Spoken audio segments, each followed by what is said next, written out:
For nearly 500 years, King Richard III was lost, his royal resting place quite unremarkable.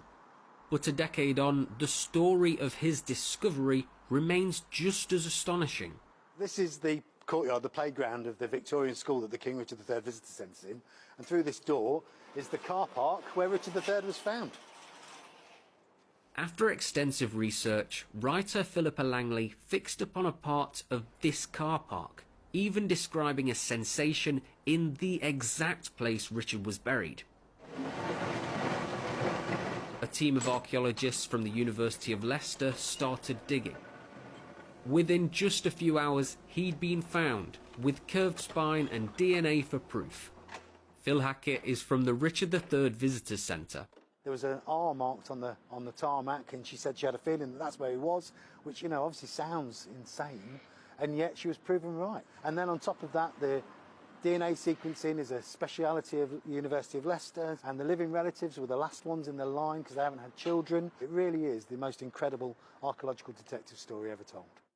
The space has been given special protection by Historic England, and the Visitors Centre is built right on the spot where Richard was found.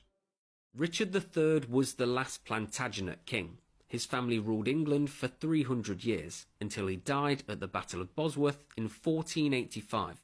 In the centuries since, he's been a villain, mainly because of Tudor propaganda and Shakespeare.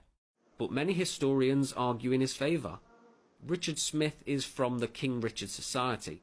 We know that his body wasn't chucked in the river by an angry mob. That was a silly story. It sort of makes people pause a little bit and sort of just repeating other silly stories about him.